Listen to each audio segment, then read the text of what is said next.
स्वागत है दोस्तों आपका अपने चैनल BSS स्टडी पर। मैं हूं शैलेश कुमार। कैसे हैं आप लोग? हम लोग बात कर रहे थे पॉलिटी में हम लोगों ने संविधान सभा प्रस्तावना के बारे में बात कर लिया था। अब हम बात करेंगे, एक महत्वपूर्ण टॉपिक है नागरिकता। हम बात करेंगे क्या? नागरिकता पर बात करेंगे। देखिए, नागरिकता में कहने का मतलब यह है कि हम इसके बारे में पढ़ेंगे कि भारत में नागरिकता किस प्रकार से ग्रहण की जाती है, किस प्रकार से उसको त्याग कर सकते हैं, नागरिकता प्रदान करने की या नागरिकता ग्रहण करने की जो है क्या विधि है, क्या कर सकते हैं। तो हम बात करते हैं क्या कि नागरिकता का उल्लेख संविधान के भाग 2 और अनुच्छेद 5 से अनुच्छेद 11 में मिलता है। क्या? नागरिकता का उल्लेख संविधान के भाग 2 और अनुच्छेद 5 से अनुच्छेद 11 में मिलता है। बहुत ही महत्वपूर्ण पॉइंट है ये, है ना। एग्जाम पॉइंट ऑफ व्यू से ये बहुत ही ज्यादा महत्वपूर्ण है कि नागरिकता का उल्लेख संविधान के भाग 2 और अनुच्छेद 5 से लेकर अनुच्छेद 11 में मिलता है। ठीक है। एक सेकंड पॉइंट क्या कहता है कि नागरिकता का प्रावधान ब्रिटेन के संविधान से लिया गया है। कहां से लिया गया है? बहुत ये क्वेश्चन आता है ना कि नागरिकता का प्रावधान किस देश से लिया गया है। तो नागरिकता का प्रावधान कहां से लिया गया है? ब्रिटेन के संविधान से लिया गया है। ठीक है। भारत में एकल नागरिकता का प्रावधान है। क्या? भारत में एकल नागरिकता का प्रावधान है। ठीक है।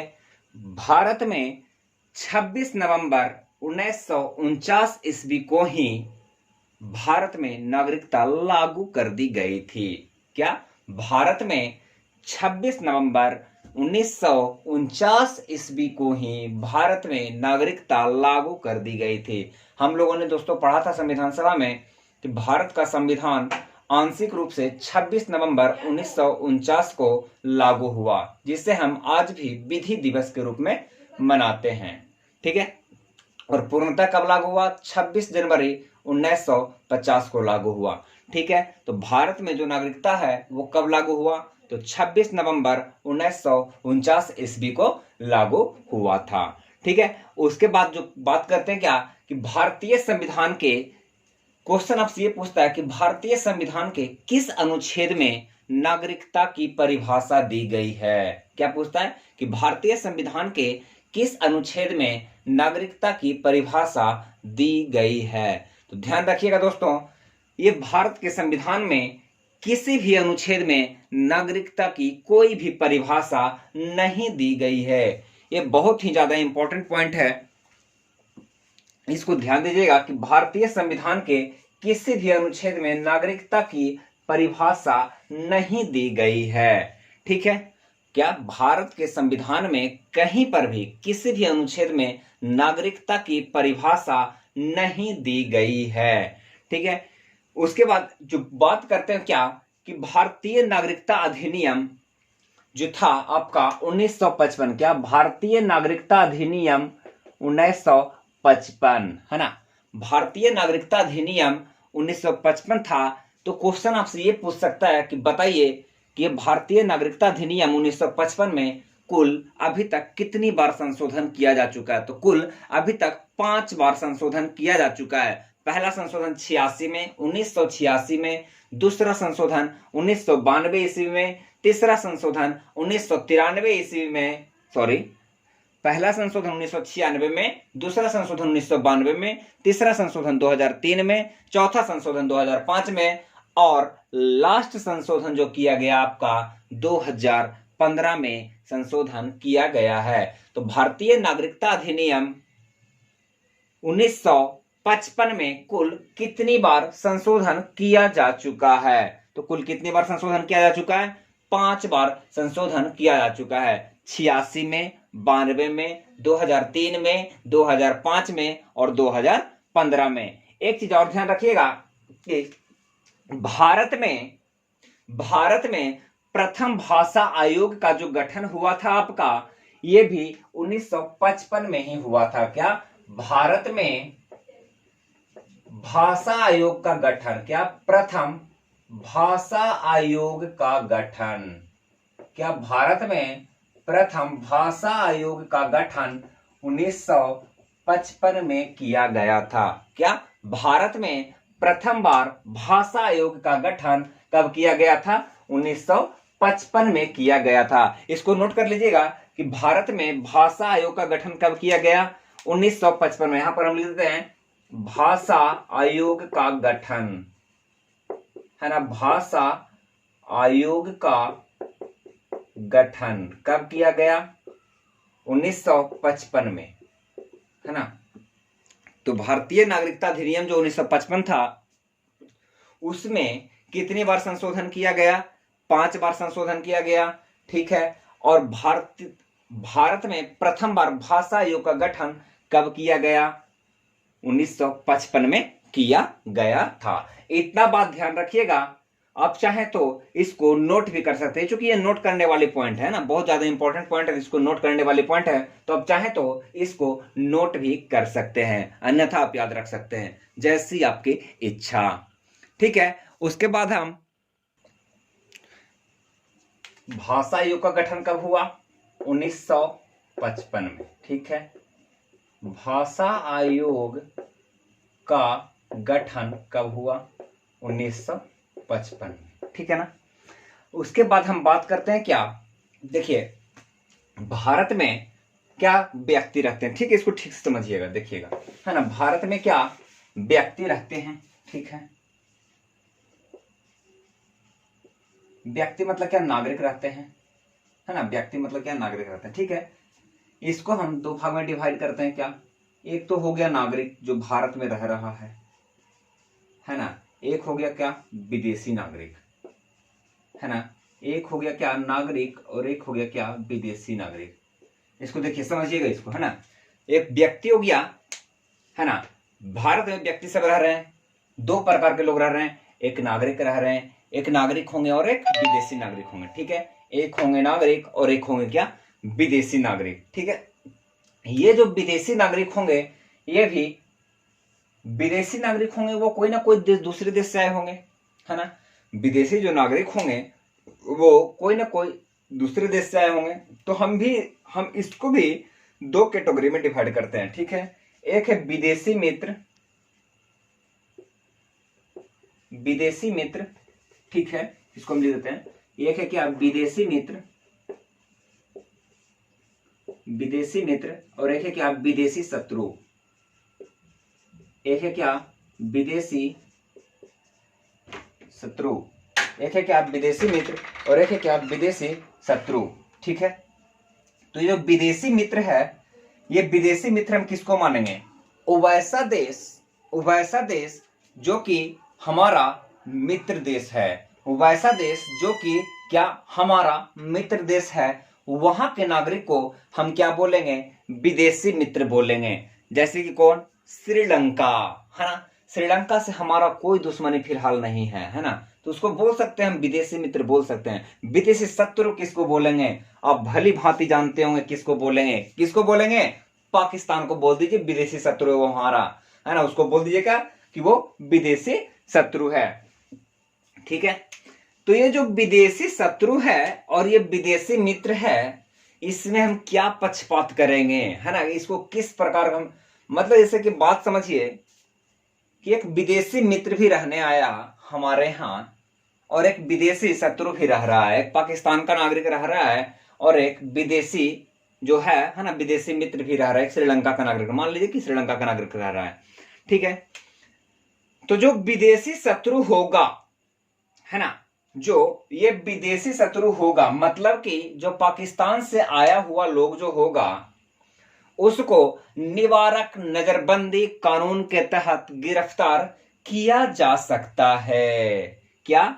उसको निवारक नजरबंदी कानून के तहत गिरफ्तार किया जा सकता है। उसको वो सुविधाएं प्राप्त नहीं होंगी। कौन वाली?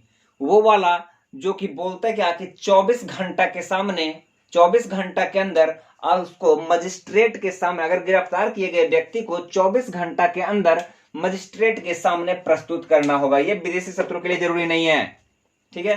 क्या जरूरी नहीं है?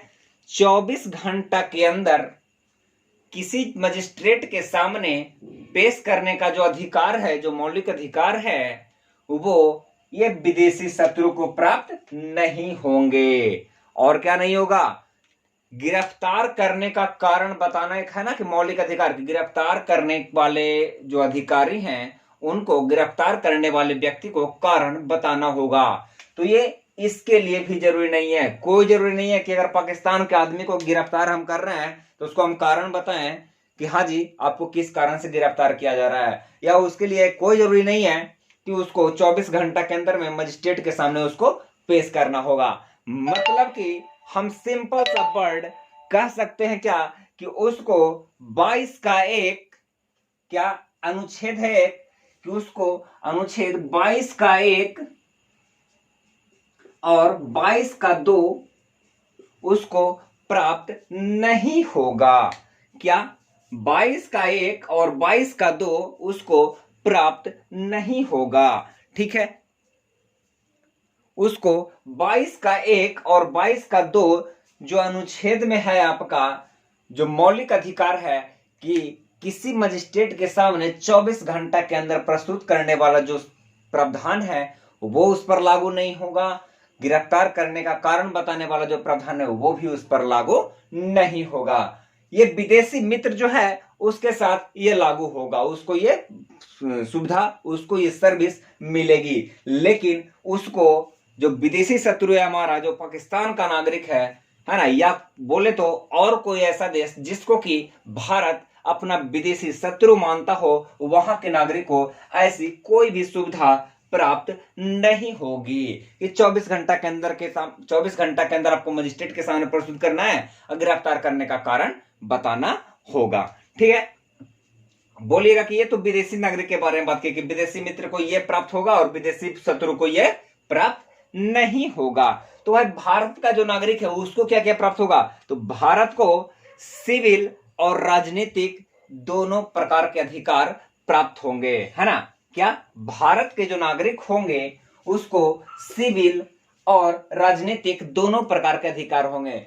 सिविल अधिकार कहने का मतलब क्या कि वो, सिविल अधिकार का मतलब समझिए क्या कि वो कोई भी जो यहाँ पर जो प्रोग्राम हो रहा है या कोई भी जो ऐसा जो कुछ कंडक्ट हो रहा है उसमें वो भाग ले सकता है। और राजनीतिक अधिकार का मतलब क्या कि वो चुनाव लड़ सकता है। सिविल अधिकार कहने का और मतलब क्या है कि समझिए कि कोई भी जो आपका जो सेवा, सिविल और जो नागरिक अधिकार है ना, सिविल अधिकार और राजनीतिक अधिकार है ना, सिविल अधिकार और राजनीतिक अधिकार ये दोनों प्रकार के अधिकार प्राप्त होंगे। क्या?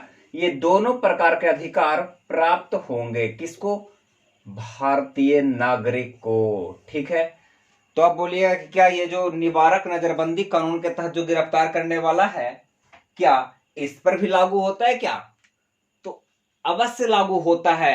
अगर भारत का कोई ऐसा नागरिक जिस पर कि पुलिस प्रशासन को, है ना, ऐसा संदेह हो कि ये दुश्मन देश के साथ अपने देश के साजिश में लिप्त है तो उसको भी निवारक नजरबंदी कानून के तहत गिरफ्तार किया जा सकता है। ठीक है, उसको भी निवारक नजरबंदी कानून के तहत गिरफ्तार किया जा सकता है। अब बोलिएगा ये जो नागरिक है, ये जो भारतीय जो नागरिक है, ये जो देशी जो नागरिक है, इसको क्या वो अधिकार प्राप्त होगा कि 24 घंटा के अंदर 24 घंटा के अंदर मजिस्ट्रेट के सामने प्रस्तुत करना होगा? तो यस, इसको ये प्राप्त होगा अधिकार। ठीक है, मतलब कि भारत के जो नागरिक हैं, जो मूल जो नागरिक हैं, जो देशी जो नागरिक हैं, उनको राजनीतिक और सिविल दोनों प्रकार के अधिकार प्राप्त होंगे।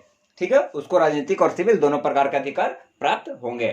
ठीक है, अब बात करते हैं क्या कि नागरिकता का परिभाषा सर्वप्रथम किसने दिया? क्या? नागरिकता का परिभाषा सर्वप्रथम किसने दिया? तो नागरिकता का परिभाषा सर्वप्रथम किसने दिया? अरस्तु ने दिया। क्या? नागरिकता का परिभाषा सर्वप्रथम किसने दिया? अरस्तु ने दिया था। क्या बोला था नागरिकता के बारे में अरस्तु? देखिए, अरस्तु जो है एक बहुत ही अच्छे व्यक्ति हैं। इनका देखिएगा बहुत जगह पे चर्चा मिल जाएगा, हर सब्जेक्ट में कहीं ना कहीं ये घुसे मिले पड़ेंगे। ठीक है, अच्छे आदमी थे, है ना, बहुत सारी चीजों को खोज के। ठीक है, नागरिकता का परिभाषा सर्वप्रथम किसने दिया, लिख देते हैं हम। नागरिकता का परिभाषा, नागरिकता का परिभाषा सर्वप्रथम किसने दिया,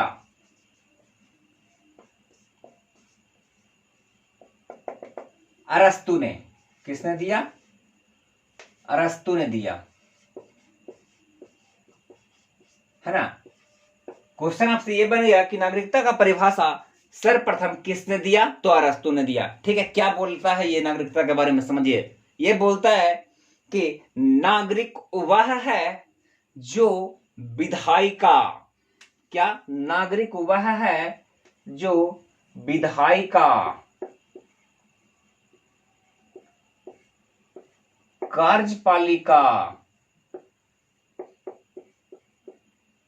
क्या है, नागरिक वह है जो विधायिका, कार्यपालिका, न्यायपालिका,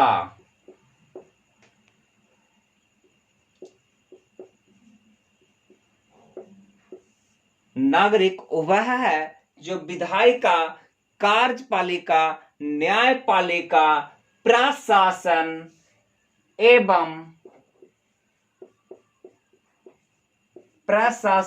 एवं राजनीति, क्या है, क्या बोलता है कि नागरिक वह है,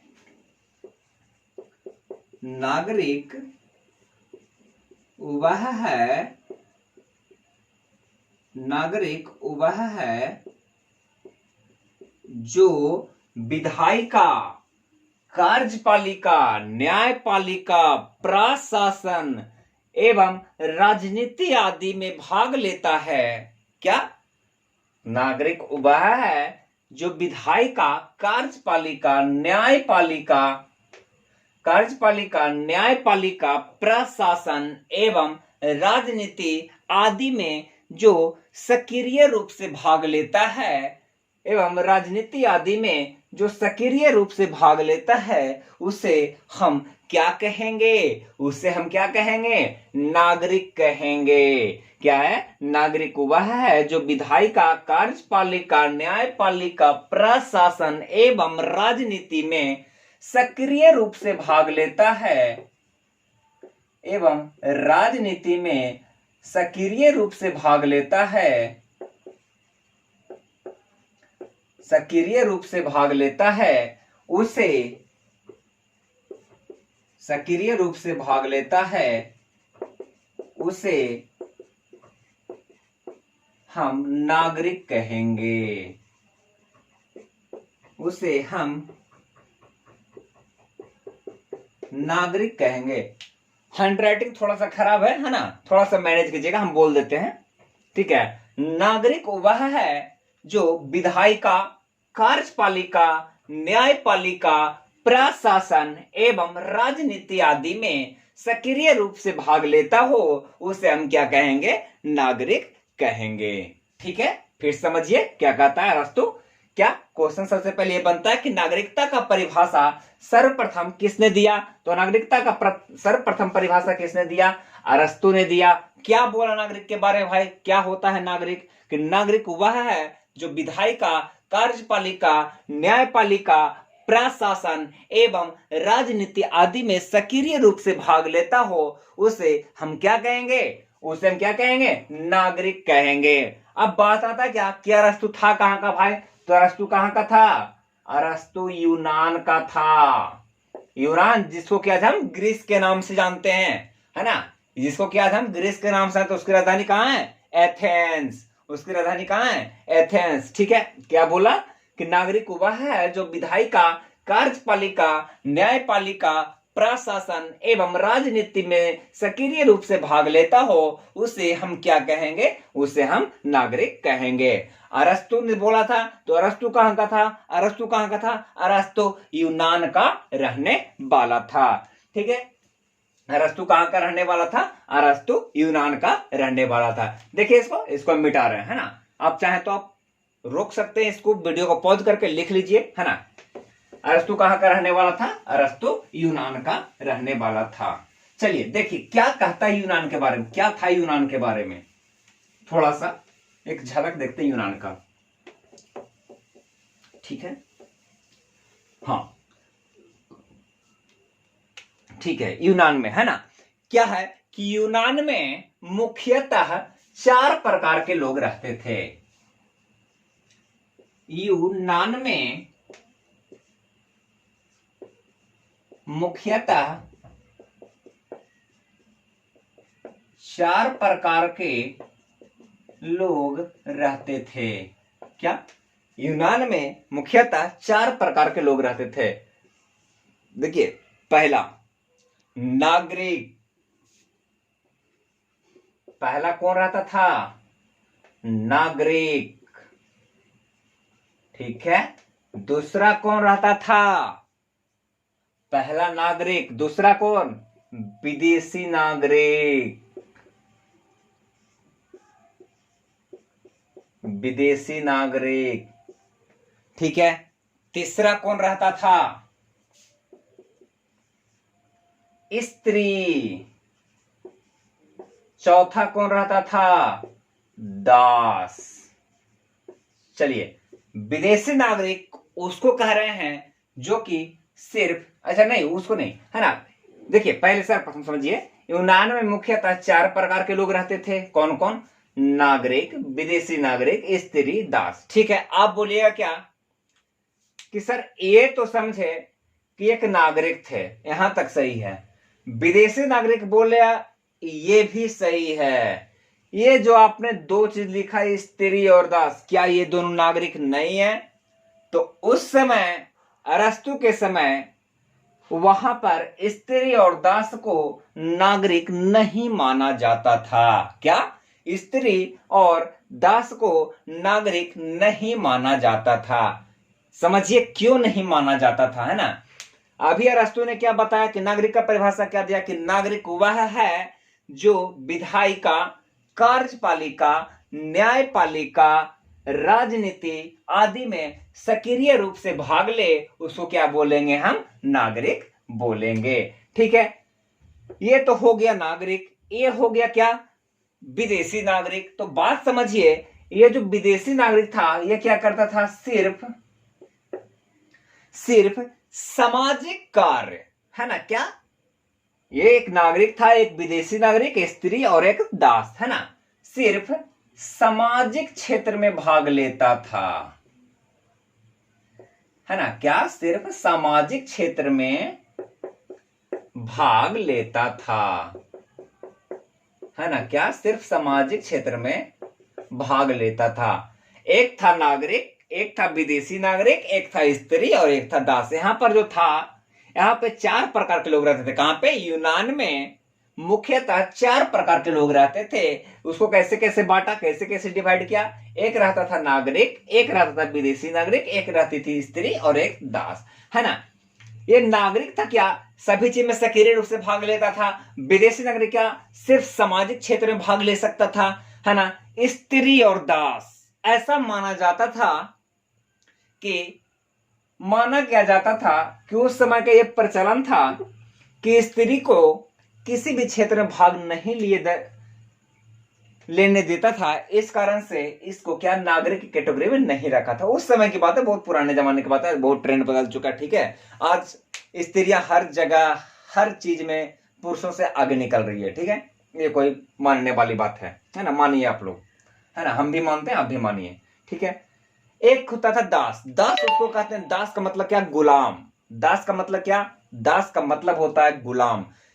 वैसा व्यक्ति जो कि किसी एक पार्टिकुलर आदमी के अंडर में काम करता हो, उसको ये नहीं पता कि क्या सही है क्या गलत, बस मालिक बोला कि ये काम कर लो, वो काम वो कर देगा। उसको नहीं पता कि वो काम गलत है या सही है ना। लेकिन वो काम वो जरूर करेगा। उसको बोलते हैं क्या? दास। वो मतलब कि यूं कह लीजिए कि वो अपने इच्छा के अनुरूप कुछ नहीं करता था, किसकी इच्छा के अनुरूप करता है, वो एक पार्टिकुलर आदमी जो कि उसका एक मालिक होता था उसके अनुरूप काम करता हो उसको क्या बोलेंगे, दास। ठीक है, तो यूनान में मुख्यतः 4 प्रकार के लोग रहते थे, नागरिक, विदेशी नागरिक, स्त्री और दास। फिर से चलते हैं, फिर से रिवाइज करते हैं ना। सर्वप्रथम नागरिकता की परिभाषा किसने दिया, अरस्तु ने। अरस्तु कहां का रहने वाला था, यूनान का रहने वाला था। ठीक है, क्या दिया नागरिकता की परिभाषा में, यह बोला कि नागरिक वह है जो राजनीति में, विधायिका में, कार्यपालिका में, न्यायपालिका में इत्यादि में सक्रिय रूप से जो भाग लेता हो उसको क्या बोलेंगे, नागरिक बोलेंगे। यूनान में मुख्यतः कितने प्रकार के लोग रहते थे, 4 प्रकार के लोग रहते थे। कौन कौन, एक नागरिक, एक विदेशी नागरिक, एक स्त्री और एक दास। ठीक है, ये बात याद रखिएगा कि अरस्तु कहां का रहने वाला था, यूनान का रहने वाला था। ठीक है, यहां तक हो गया, इसको मिटाते हैं, आप चाहे तो नोट कर सकते हैं। ठीक है, चलिए हम समझ रहे हैं कि आप नोट कर लिए होंगे, पॉज करके आप नोट कर लीजिएगा। ठीक है, फिर क्या हुआ, संविधान निर्माण के बाद, है ना, क्या हुआ, संविधान निर्माण के बाद मतलब कब, 26 जनवरी 1950 के बाद, है ना, संविधान निर्माण के उपरांत, संविधान निर्माण के उपरांत, संविधान निर्माण के उपरांत भारत में,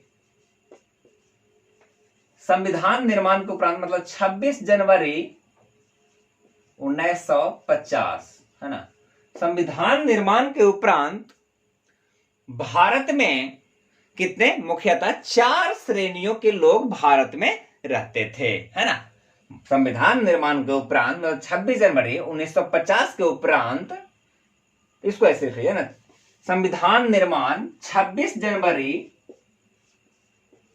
1950, है ना, 26 जनवरी 1950 के उपरांत 4 श्रेणी के लोग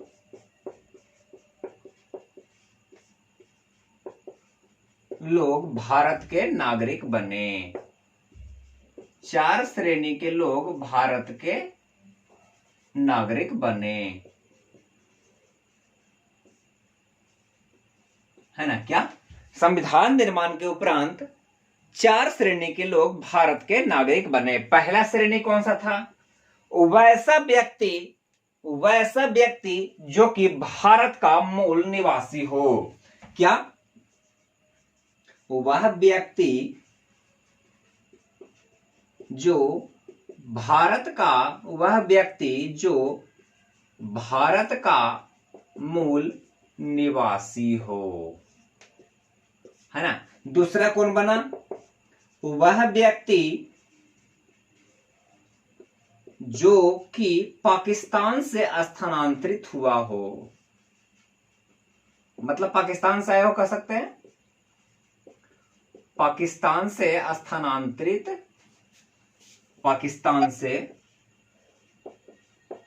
स्थानांतरित हुआ हो,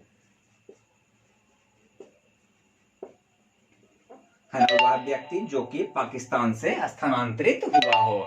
देखिए कौन कौन थे, वह व्यक्ति जो कि भारत का मूल निवासी है, वह व्यक्ति जो कि पाकिस्तान से स्थानांतरित हुआ हो, वह व्यक्ति जो पाकिस्तान स्थानांतरित हुआ हो।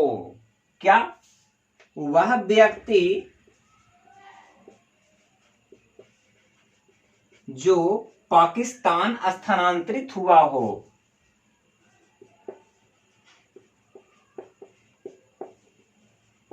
वह व्यक्ति जो पाकिस्तान स्थानांतरित हुआ हो, लेकिन वह व्यक्ति जो पाकिस्तान स्थानांतरित हुआ हो लेकिन बाद में वापस लौट आया हो,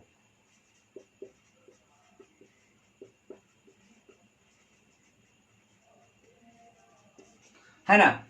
देखिए ध्यान से देख लीजिए, संविधान निर्माण के उपरांत 4 श्रेणी के लोग भारत के नागरिक बने। वह व्यक्ति जो भारत का मूल निवासी हो, वह व्यक्ति जो पाकिस्तान से स्थानांतरित हुआ हो, वह व्यक्ति जो पाकिस्तान स्थानांतरित हुआ हो लेकिन बाद में वापस लौट आया हो, है ना, जो कि बाद में वापस लौट आया हो। और चौथा कैटेगरी क्या था? वह व्यक्ति जो भारतीय मूल का था, है ना, व्यक्ति जो भारतीय मूल का था वो बाहर रह रहा हो। क्या? वह व्यक्ति जो भारतीय मूल का था, यहां पर फोर्थ पॉइंट, है ना, व्यक्ति जो भारतीय मूल का हो, जो भारतीय मूल का हो लेकिन बाहर रह रहा हो, है ना, लेकिन बाहर रह रहा हो, है ना, वह व्यक्ति जो भारतीय मूल का हो, भारत का मूल आदमी हो, मतलब भारत का मूल निवासी हो लेकिन क्या? बाहर रह रहा हो। ठीक है, थोड़ा सा राइटिंग खराब है, इसको थोड़ा सा मैनेज कर लीजिएगा, है ना, क्योंकि इसको अब क्या सुधरेगा ये, अब तो सुधर ही नहीं सकता है ना, थोड़ा सा इसको मैनेज कर लीजिएगा। हम बोल दे रहे हैं फिर से, देख लीजिए। संविधान निर्माण के उपरांत 26 जनवरी 1950 के उपरांत 4 श्रेणी के लोग भारत के नागरिक बने। पहला कौन? वह व्यक्ति जो भारत का मूल निवासी हो। ठीक है, दूसरा क्या था? वह व्यक्ति जो पाकिस्तान से स्थानांतरित हो, मतलब जो पाकिस्तान से आया हो, है ना। तीसरा कैटेगरी क्या है? वह व्यक्ति जो पाकिस्तान स्थानांतरित हुआ हो लेकिन बाद में भारत वापस लौट आया हो। मान लीजिए कि जब 15 अगस्त 1947 को जब आजाद हुआ इंडिया, तो एक जो एक्स नाम का जो व्यक्ति था उसको लगा कि इतना दिन तो इंडिया में रह रहे थे, थोड़ा सा जाके अब उधर का भी माहौल देखा जाए। वो क्या किया कि वो 16 अगस्त को सवेरे उठा और बोढ़िया बिस्तर बांध के चल गया पाकिस्तान में। ठीक है, 1-2 महीना रहा वहां पर, उसके बाद उसको समझ में आया कि नहीं, यहां पर कुछ ठीक नहीं है, तो वापस चल आया। तो उसी के बारे में बोल रहा क्या कि वह व्यक्ति जो पाकिस्तान स्थानांतरित हुआ हो लेकिन बाद में वापस भारत लौट आया हो, वो व्यक्ति भारत के नागरिक बने। ठीक है, चौथा क्या बोल रहा है? व्यक्ति जो भारतीय मूल का हो लेकिन कहां रह रहा हो? बाहर रह रहा हो। ठीक है, अब बात करते हैं आगे नागरिकता संबंधी अन्य संवैधानिक प्रावधान, है ना। नागरिकता संबंधी अन्य संवैधानिक, इसको उतार लीजिएगा, है ना।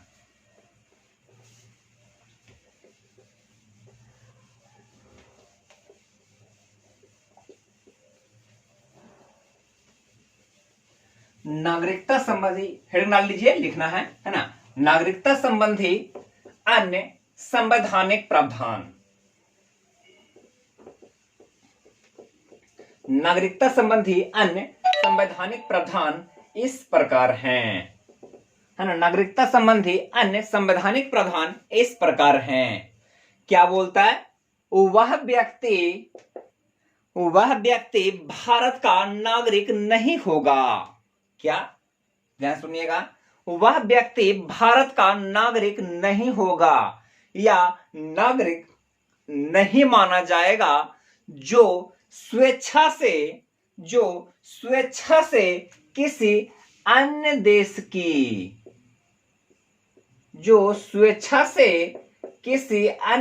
की नागरिकता ग्रहण कर लेगा। क्या बोल रहा है? नागरिकता संबंधी अन्य संवैधानिक प्रावधान में इस अन्य संवैधानिक प्रावधान इस प्रकार हैं। उसमें जो पहला पॉइंट है उसको ध्यान दीजिए। क्या बोल रहा है कि वैसा व्यक्ति भारत का नागरिक नहीं माना जाएगा या भारत का नागरिक नहीं होगा जो स्वेच्छा से किसी अन्य देश की नागरिकता ग्रहण कर लेगा। ठीक है, जो किसी स्वेच्छा से अन्य देश की नागरिकता ग्रहण कर लेगा। ठीक है, दूसरा क्या बोलता है कि संसद को यह अधिकार है कि वह नागरिकता के अर्जन, क्या? संसद को यह अधिकार है कि वह नागरिकता के अर्जन और नागरिकता के समाप्ति। क्या संसद को यह अधिकार है कि वह नागरिकता के अर्जन और नागरिकता के समाप्ति तथा नागरिकता से संबंधित अन्य सभी विषयों पर कानून बना सकता है। क्या संसद को यह, लिखिएगा, इसको लिख लीजिएगा कि संसद को यह अधिकार है कि नागरिकता के अर्जन से संबंधित और नागरिकता के समाप्ति से संबंधित तथा नागरिकता से संबंधित अन्य सभी विषयों पर, क्या नागरिकता से संबंधित अन्य सभी विषयों पर संसद कानून बना सकती है। क्या संसद कानून बना सकती है। ठीक है, तो इसमें 2 पॉइंट हमने आपको बताया। नागरिकता से संबंधित अन्य संवैधानिक प्रावधान में क्या बताया कि वैसा व्यक्ति भारत का नागरिक नहीं माना जाएगा जो स्वेच्छा से किसी अन्य देश की नागरिकता ग्रहण कर लेगा, उसकी नागरिकता ऑटोमेटिक समाप्त हो जाएगी। ठीक है, दूसरा क्या बोलता है कि नागरिकता के अर्जन से संबंधित, अर्जन मतलब क्या, अर्जित मतलब क्या, कमाना, है ना। अर्जित मतलब क्या होता है, कमाना या प्राप्त करना, है ना। तो नागरिकता के अर्जन से संबंधित, समाप्ति से संबंधित तथा अन्य प्रावधान में संसद को यह अधिकार है कि वह कानून बना सकती है। ठीक है, कि वह कानून बना सकती है। अब देखिए, बात करते हैं क्या कि भारत में नागरिकता आप कैसे कैसे ग्रहण कर सकते हैं, है ना। अब देखते हैं यहां पर क्या कि भारत में आप नागरिकता कैसे कैसे ग्रहण कर सकते हैं। तो पहला कैसे ग्रहण कर सकते हैं आप, जन्म से। पहला कैसे, जन्म से, है ना। अगर आपका जन्म भारत में हुआ हो, है ना, अगर आपका जन्म भारत में हुआ हो तो आप भारत के नागरिक कहने के लायक हैं, है ना। आप भारत के नागरिक हो सकते हैं, है ना। दूसरा क्या, वंशानुगत तौर पर, है ना, मतलब क्या, वंश के आधार पर। वंश के आधार पर मतलब क्या, वंश के आधार पर। ठीक है, वंश के आधार पर मतलब समझ रहे होंगे, दादा दादी नाना नानी यहीं के हैं, ना, यहीं उनका पोता पोती का जन्म हुआ तो वो वंश के आधार पर वो क्या हो गए, नागरिक हो गए। ठीक है, तीसरा क्या बोलता है, प्राकृतिक रूप से। प्राकृतिक रूप से, है ना, प्राकृतिक रूप से। चौथा क्या बोलता है आपका, पंजीकरण के द्वारा। क्या बोलता है आपका, पंजीकरण के द्वारा। पंजीकरण के द्वारा, इसको इंग्लिश में लिखते हैं हम रजिस्ट्रेशन, है ना। पंजीकरण को इंग्लिश में क्या बोलते हैं हम, रजिस्ट्रेशन। ठीक है, एक है लास्ट है क्या आपका, क्षेत्र समाविष्टि। क्या है आपका, क्षेत्र समाविष्टि के द्वारा। देखिए कैसे कैसे ग्रहण कर सकते हैं, जन्म से पहला नागरिकता कैसे ग्रहण कर सकता है ना, इसको लिखते हैं नागरिकता अर्जित करने की विधि, है ना। नागरिकता ग्रहण, नागरिकता अर्जित लिख ज्यादा अच्छा रहेगा, है ना। नागरिकता अर्जित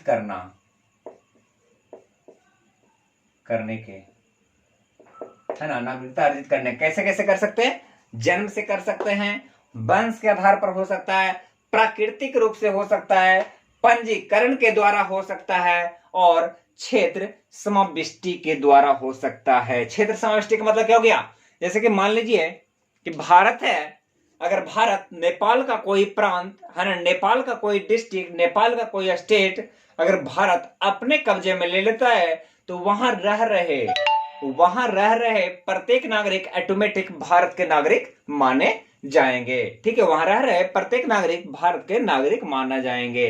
ठीक है, जैसे कि मान लीजिए कि भारत है ना, अगर कल पाकिस्तान के ऊपर, है ना, पाकिस्तान का कोई प्रांत है, अगर उसके ऊपर कब्जा कर लेता है भारत, तो वहां जितने ही व्यक्ति रह रहे हैं वो भारत के नागरिक माने जाएंगे। ठीक है, वो हो गया क्षेत्र समाविष्टि।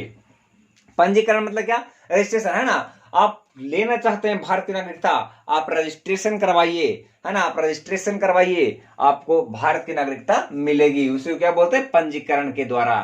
ठीक है, ये तो हो गया नागरिकता अर्जित करने की विधि। नागरिकता समाप्त कैसे होगा, नागरिकता समाप्त कैसे होगा, समझिए समाप्त कैसे होगा। नागरिकता समाप्त होगा स्वैच्छिक से, जब स्वैच्छिक त्याग कीजिएगा। इसको मिटा दें, इसको मिटा देते हैं,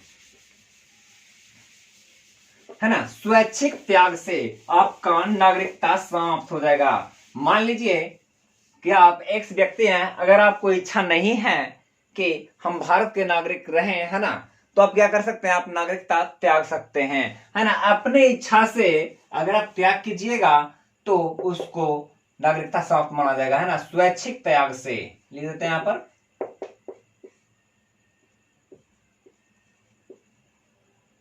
स्वैच्छिक त्याग से।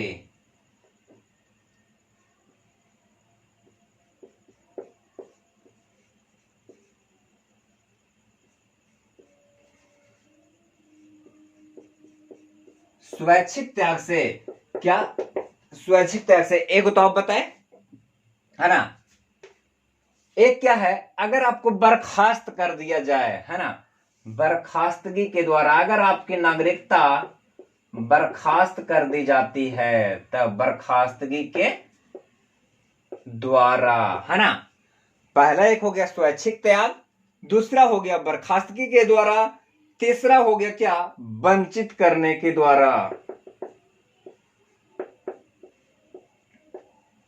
है ना। वंचित कैसे लिखाता है, वंचित वा लिखाता है ना, बानाचित, वंचित, है ना, वंचित, वंचित करने के द्वारा। क्या है, नागरिकता आप 3 प्रकार से, है ना, आपकी नागरिकता खत्म हो सकती है। कैसे कैसे, जब स्वैच्छिक त्याग कर देते हैं तब, बर्खास्तगी के द्वारा, वंचित करने के द्वारा आपकी नागरिकता खत्म हो सकती है। ठीक है, ये था कुछ पॉइंट था, ये बहुत ही ज्यादा जरूरी था नागरिकता में। कुछ और देख लीजिए इससे जुड़ी हुई टर्मिनोलॉजी, है ना। क्या बात करते हैं, NRI का बात करते हैं, है ना, जिसको हम बोलते हैं क्या, अप्रवासी भारतीय, है ना। उसको क्या बोलते हैं हम, अप्रवासी भारतीय बोलते हैं, है ना। NRI को हिंदी में क्या बोलते हैं हम, अप्रवासी भारतीय। वैसा भारतीय नागरिक, वैसा भारतीय नागरिक जो साधारणतः भारत के बाहर निवास करता हो, ध्यान समझिए क्या है, वैसा भारतीय नागरिक जो साधारणतः, जो जनरली भारत के बाहर निवास करता हो, वैसा भारतीय नागरिक जो भारत के बाहर निवास करता हो और उसके पास भारतीय पासपोर्ट हो। क्या हो, जो भारत के बाहर निवास करता हो और उसके पास क्या हो, भारतीय पासपोर्ट हो, उसको हम क्या बोलेंगे, NRI बोलेंगे। ठीक है, वैसा भारतीय नागरिक जो भारत के बाहर निवास करता हो और उसके पास भारतीय पासपोर्ट हो, अप्रवासी भारतीय, है ना, अप्रवासी भारतीय। ठीक है, उसको क्या बोलेंगे, NRI बोलेंगे। ठीक है, उसको फुल फॉर्म क्या होता है, नॉन रेसिडेंट इंडियन, क्या बोलते हैं उसको, नॉन, यहां पर नहीं दिख रहा होगा, है ना, NRI यहां पे लिख देते हैं, है ना। NRI को क्या बोलते हैं फुल फॉर्म में, नॉन रेसिडेंट इंडियन, है ना, NRI। ठीक है, क्या इसको हिंदी में क्या बोलते हैं हम, अप्रवासी भारतीय बोलेंगे, है ना। इसको क्या बोलेंगे, अप्रवासी भारतीय बोलेंगे। ठीक है, NRI क्या बोलेंगे, NRI की परिभाषा क्या हो गई, वैसा भारतीय नागरिक जो भारत के बाहर निवास करता हो लेकिन उसके पास क्या हो, भारतीय पासपोर्ट हो, उसको हम क्या बोलेंगे, NRI बोलेंगे। एक होता है क्या, है ना, पर्सन ऑफ इंडियन ओरिजिन, क्या बोलते हैं, PIO, person of Indian origin. ठीक है, मतलब इसको हिंदी में क्या बोलेंगे, भारतीय मूल के नागरिक, है ना। भारतीय जो बोलते नहीं, देखते नहीं कि अमेरिका में उसको अपॉइंट किया गया, वो मूलतः भारतीय है ना, तो वे क्या है, PIO, person of Indian origin, है ना। तो इसको समझ, इसको क्या बोलेंगे, वैसा व्यक्ति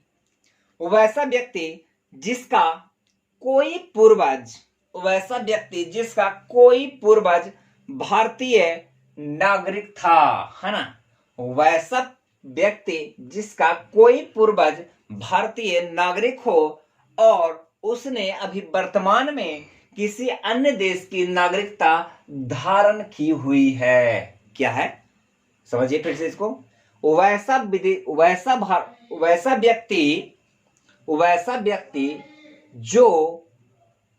व्यक्ति जिसका कोई पूर्वज भारतीय हो, है ना, वैसा व्यक्ति जिसका कोई पूर्वज भारतीय हो और उसने वर्तमान में किसी अन्य देश की नागरिकता ग्रहण की हुई है, उसको क्या बोलेंगे हम, PIO बोलेंगे। लिखते हैं यहां पर PIO, person of Indian origin,